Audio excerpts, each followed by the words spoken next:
Welcome to CMD news. నా పేరు కామాక్షి. ముందుగా నేటి వార్తా విశేషాలు.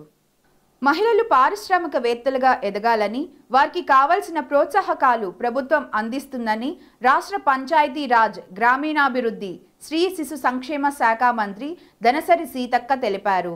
వాజేడు మండలంలో బోగత వాటర్ ఫాల్స్లో ఇందిరా మహిళా శక్తి క్యాంటీన్ ప్రారంభించారు.